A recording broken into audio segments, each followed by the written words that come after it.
Hey guys, welcome back to Houdini Houdono. This is Ronald speaking, and this is episode 5 where we're gonna do some soft body simulation. I've read the comments for the previous videos and I see that you guys are really interested to watch the setup for the rendering, so I've made a decision to always include the rendering. But I think you have noticed that the video's runtime runs up to 30 minutes. It's a little bit long, but I think you guys seem to be okay with that, so we'll continue this format from now onwards to include all the rendering setup, right? Okay, so in this video, I'm going to show you how to do some soft body simulation. What you see on the screen now is the effect that we're going to achieve. Basically, it's some spheres that are tumbling inside the capsule shape. So in order to achieve this, we first need the capsule shape. So let me draw a capsule here, right? Then after which, we are going to then scatter some points within the volume here, and be sure that we don't scatter it too close to the surface. If not, we might get some intersections, right? So after we scattered the points, we would then copy some spheres onto the points over here, and we will make sure that there aren't any intersections there. And next, we will set up a Vellum simulation to have our capsule as the collider and our little spheres here to be the soft body balloons. And next, there's only one tricky thing that we will need to tweak in the simulation, which is to manage the constraints of the Vellum setup. What the soft body balloons presets will create is one cloth constraint, which is standard, and the other is a pressure constraint. Pressure constraint. Let me spell that right. Pressure. Okay, we will have to increase the rest length of each constraint so that these soft body balls will actually grow. And once we set up the balloons to grow, it should be able to then fill up the space like this over time, right? And the last thing that we will need to do is then to hand animate this capsule tumbling. We'll then have to hand animate this capsule tumbling, right? And then all the soft bodies will then fall and tumble within it. So long as we introduce small amounts of gravity, you can take this effect to any direction you want. Sometimes we just want to fill up the interior of an object, and sometimes we actually want to tumble within an object, right? It really just depends on what you want to do. You can then take these principles and apply it to any kind of setup that you want to create. So that's it for the explanation. Let's dive into Houdini. So here we are in Houdini. You can see from this play blast. Here we have the spheres copied onto the points, and then it's expanding over time, and it hits a limit, and then it's just tumbling in this imaginary sphere. So let's just also quickly have a look at this setup file. I created a tube as described, and I scattered some points in them, and then I scattered some spheres onto those points, set up the Vellum, and ran the simulation. Set up the Vellum constraint properties and made sure that my capsule is tumbling on the ground like this. Use that as a collider and run the simulation, which brings us to this result. We can choose whether or not to render the capsule that acts as the collider, or sometimes it's just quite nice to see some spheres tumbling in space. And from there, we'll use the attributes to do a rendering setup like this. Since they are squishing balls, I thought it'd be fun to have them as meatballs. Yeah, so you can do anything you want. So let's get to the setup. Let me now do this in real time so you can follow along, and this way I will not skip any steps and you guys can follow along, right? So let me create a new file. Okay, so we are here now in a new file. There's nothing inside. Let me create a geometry node and I'll call it setup as usual, and turn off the display. Dive into it and drop down a tube. So this will act as our collider. Let me frame it and change the primitive type to polygon, and I'll get something like this. I'll make it a little bit taller, or I'll make it slightly narrower to 0.5 units and give it a little bit more divisions, 32 divisions by some rows like this, and drop down a polyfill. This node automatically fills the surface like this. However, this is a little bit messy here. I'm going to change this to quadrilateral grid, and the default gives me this capsule shape, which is quite nice. I'm just going to drop down a smooth, which averages the point position and gives me this little funny marshmallow shape, which I think is quite cute. And then we can drop down as usual the match size node and justify y to be at its minimum so that we place on the floor like this. And this node is quite nice because you can essentially get a marching marshmallow.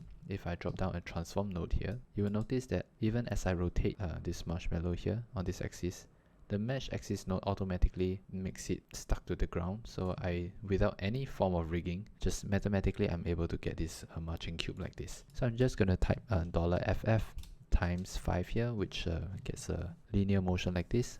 And I'm gonna set my frame range to 100. And it's playing back a little bit fast because I need to check the real-time toggle here on the bottom left of my screen. So this is the real speed of my collision object. Okay, so this is done here.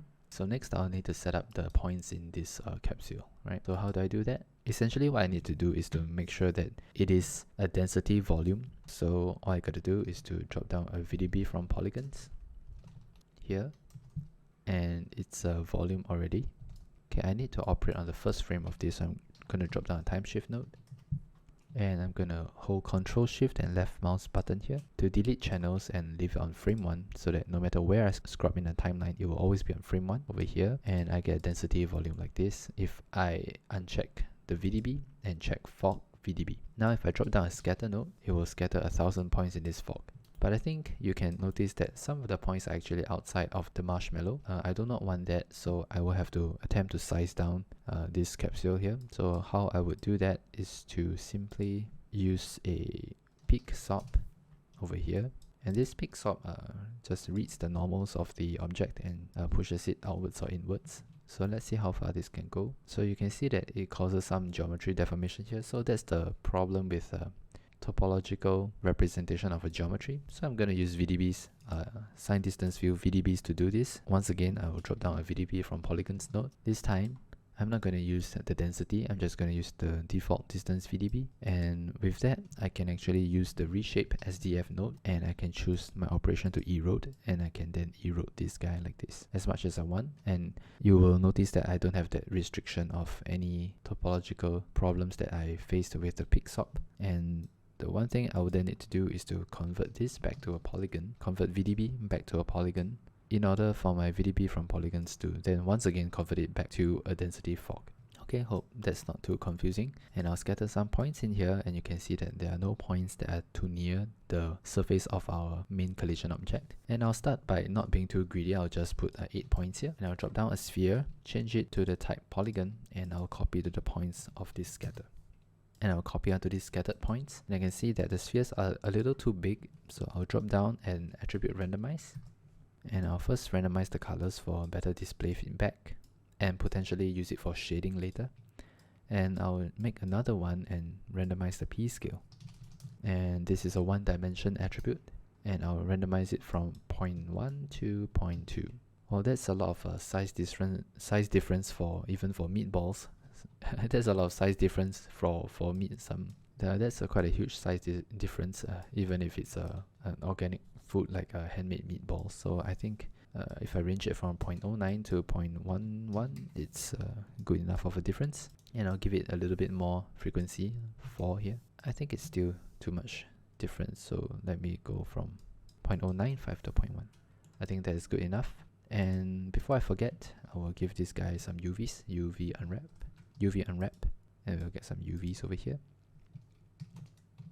And then the points are not intersecting each other, but if I increase my scatter points here to say 16, then there is a chance that some of the points might be too close to each other. We can attempt to increase the relaxed iterations, but this is before defining the P scale, so Houdini doesn't have any knowledge of the P scale attribute, so they cannot actually separate from each other by using the P scale attribute. So after this, we can actually drop down a point relax node, and it has a convenient checkbox to say that please relax in 3D space and use the P scale attribute. Right? So that will then give us something like this. So you can see before the relax and after. You can see everything is not intersecting anymore, and I think now I can have more variation in my meatballs. And I'm just going to go to my scatter node. There's this one sphere that's very close to the surface. I'm just going to change my global seed like this, and okay, this is much better. Then I'm going to drop down a Vellum configure balloon and drop down a Vellum solver. Highlight the Vellum solver, turn on the ground position, and go to the visualize tab and turn off show collision or show guide geometry, because in this case it's not so helpful. Generally, I like to visualize my collisions by putting the template flag on the geometry myself, so I get more visual control in the main node tree here. So it's your personal preference actually. So you can see that It falls to the ground now, but it doesn't take into consideration this geometry at all. So let's solve that by plugging it into the third stream here. So how Vellum works is this: the first stream is the geometry, the second stream is the constraints, and the third stream is collisions. And so we will know that this is actually my collision object. I'll drop down a null here, just call it reference collision, and I'll place this into my collision here. And you can see that the collision works. But for good measure, you will notice that Vellum is clever to calculate for you the p-scale attribute on a geometry. Let me show you what I mean. If I put down a sphere and I copy the points, once I use a Vellum configure constraint and it gives me the Vellum cloth node, you will see that it cleverly sizes the p-scale for you depending on the density of your geometry. This is not the case for the collision object. Let me gray this so that you know that this is just for preview purposes. So in the case of our collider, you will see that the p-scale is actually quite unreasonable. So I'm going to drop down a point wrangle and just write a simple expression to say p-scale equals to a p-scale slider here, p-scale, and I'm just going to press this button to generate the UI, and we're going to size the p-scale down to 0.0 something like this, 0.01. The last thing that I want to do, it doesn't matter in this case from my testing, but I think it's a good measure to have to reverse the normals, just in case any kind of other solvers takes into consideration the face normals of collision, right? So like if I dive inside, the faces inside is actually the positive side of the collision, right? Since my objects are inside, I like to think of it this way. I don't think it matters, but it's just a precaution. Okay, so let's template this reference collision and run our simulation while looking at the solver. Yep, so it's all working except that the spheres are actually not growing as in our example as you saw at the start. So in order to achieve that, let me explain the idea of constraints.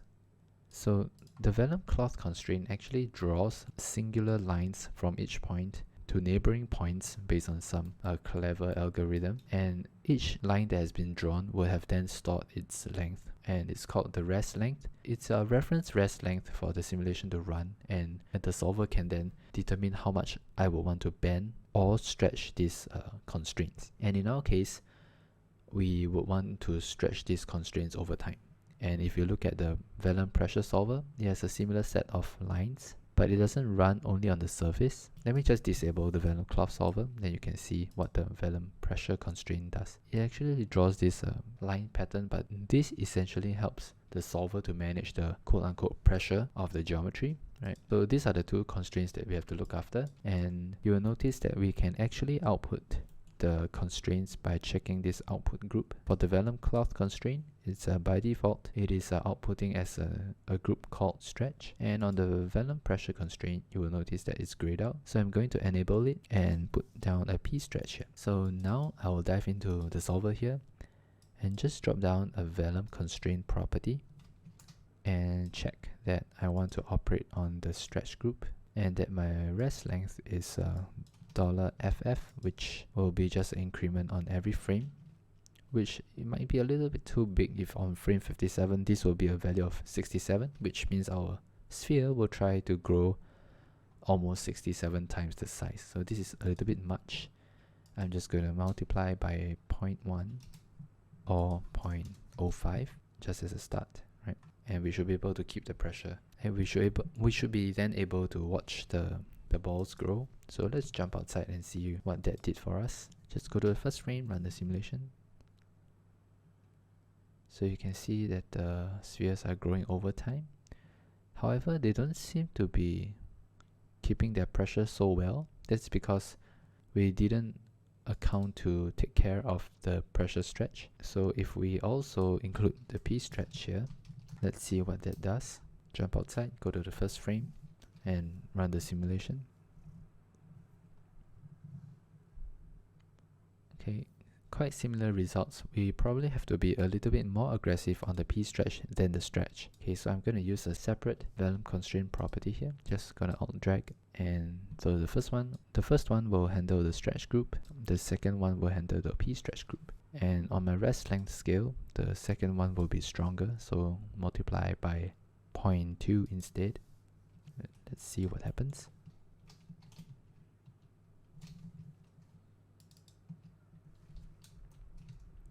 Okay, it's not too bad, but I think the gravity is a little bit strong, which causes the collapse of the volumes. So I'm just going to attempt to drop down a Vellum configure struts soft body, and what this does by default is to create the cloth constraint and the struts constraint, right?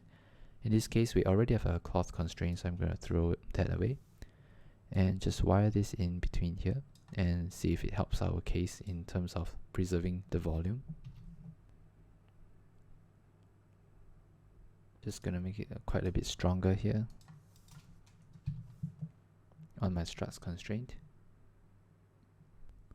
And you can see that introducing the strut constraint causes it to collapse quite a bit, because I think it doesn't enable I need to also accommodate for the constraint length to grow. So I'm going to check this box here.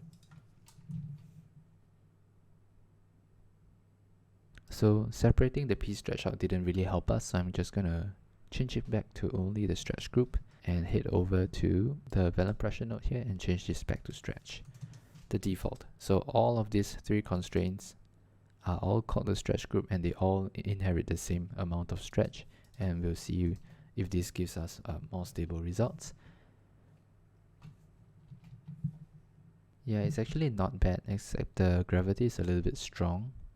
So I'm just gonna go to my solver and go to forces and turn off my gravity, or rather turn it to a low value like -1. Yeah, I think it works now, except that towards the end the values are getting a little bit too big. So now we can understand that it was a nice value here on frame 65 at like roughly 3 units. So I'm just gonna break this and not use an expression anymore. I'm just gonna turn off my solver now by clicking on this brain so that we can scrub around the timeline to set our keyframes. Go to frame 1, put a rest length scale at 1, and go to frame 100 and put it at 3.5. Right. Alternate click in this field here to set a keyframe. Shift click in it to watch the graph. Press F to frame it, and I want it to get to that value quite a bit faster. So I'm going to reduce the curve here, and so it gets a bit faster to a 3.3, 3.5. And then let's run the simulation again. Be sure to turn on the brain here. It's getting a little bit too congested. Okay, I'm going to turn off the Vellum struts to see if it even does anything for us. Yeah, as you can tell, it doesn't. So I'm just going to not use that. But I would want to increase my pressure here to 1000. Okay, so with the struts disabled, what I notice also is that with the pressure constraint, the greater I increase the stiffness, the more likely it is to collapse. So I'm just going to change this back down to, say, multiply just by 1 or 0.1. You will notice that it actually avoids collapsing much better. Right? Except that I probably don't want this graph to be too aggressive, so I'll just let it take its time and go up to a value of 3. Jump back out and run the simulation again. I think a value of 2.5 might work better. Yeah, this result is pretty good. They largely remain spherical, and yeah, I think I'm happy with this result. And next, we can cache it. So let's save the file to Meatballs version 2 demo, and drop down a file cache node. Call this tumbling blobs. I'll just call it blobs. Press save to disk. Okay, now that it's been cached, drop down a file node. I also call it blobs. Sometimes it's good to name your stuff. You don't confuse yourself, you don't confuse people who inherit your files, right? And pick up that cache, which is you can just click on the heap, go to geo, and then you will see it there. Here, blobs. And if I play back, it should now run correctly without any need for simulation. So we can then drop down a null node over here and call it out blobs. And I generally like to color my out node green and jump outside. So my setup is where I do all my setup, and outside here in the object context, I'm going to drop down a new geo node call it Blobs, dive inside and drop down an object merge node and pick up my out blobs. So I'm now going to do the rendering setup in Redshift as requested by many of you, but this setup is not going to be too different from the one before, but I think through the repetition some of you might gain something. So for those who are already familiar with this, you might want to skip ahead. For those who want to follow along the rendering, here this is the portion where I run through the render. So here we have the blobs geometry. I'm just going to create a ground plane by typing grid, and I'm going to call this ground, and I'm going to alt drag for wall 1 and wall 2. Wall 1, just press with the geometry selected, press enter on my viewport. I can rotate this 90 degrees here, and I'm just gonna alt drag so that I get wall 2 and rotate on this axis another 90 degrees, and I can move it into position, something like this. So this will allow me to cast some nice shadows. Next, I'm going to create my camera, so I'm going to drop down a camera node. I'm going to call my camera render cam and look through my camera, change it to a longer focal length like 80 and choose full HD here, and select blobs and try to frame my geometry like this. But before I do that, I need to choose the render cam and press this padlock so that I'll be essentially moving my camera along with my viewport manipulation. So if the blob selected, press spacebar F to frame it, and we can tumble in the camera with the object in focus. So this is the simulation, and as usual I'm going to drop down 2 null nodes, one for some orbitary motion. So here I'm just going to call this orbit. Drop down an expression here on the y-axis, $FF, and it goes like this, very heroic and a little bit too fast, so multiply by 0.1 usually works, and add some camera shake, which we'll achieve with another null node, call this shake, and break this connection here, zero this out, and I'll do the shake only on the translation. So I'll right click on this channel, go to motion FX and choose noise, and tweak my settings to my liking, and just play back to see if the shake is working. Yeah, it's a bit too shaky. So this value seems to work for me. I'm going to turn off the locator displays, and next I'm going to drop down a Redshift dome light and gonna pick an HDRI. Not gonna enable in the viewport. I'm just also gonna turn off the display in the viewport. And now I'm gonna switch to the Redshift render view tab and press render. And right now, because the default render settings does not recognize our camera, it actually creates its own default cam. So I'm going to jump to the out context, select the Redshift ROP node, and pick my camera and render the entire frame range. With that, I'm going to stop and start the render. And you can see, if I drag my timeline now, you will notice that the camera moves, but the geometry actually doesn't update. This is because of a setting that we have to change.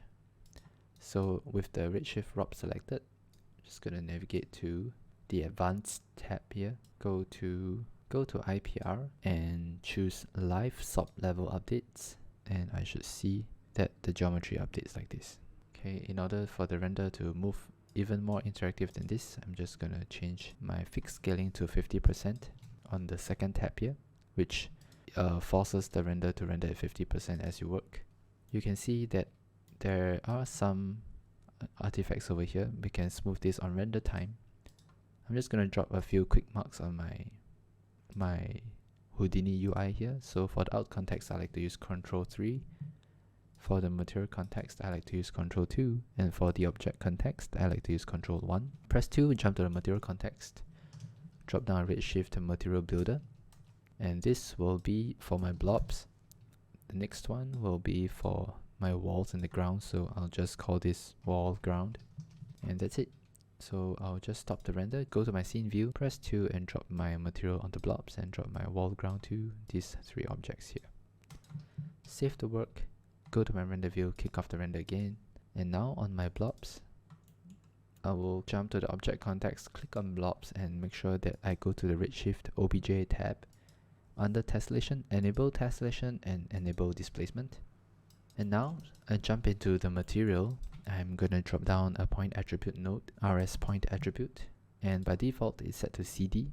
So once I plug it into, say, the diffuse color, we wouldn't see an update because I didn't kick off the render with the CD attribute plugged in, so it didn't know to pull the attribute, right? So every time you try to call upon an attribute that you newly introduced in your shading, you should restart your render. So I press this refresh IPR button. Then I can see that all the colors come in. So I can remap this color simply by dropping a Redshift ramp and just dropping it between the line here. And I can change to, say, this blue to this orange here, pale orange.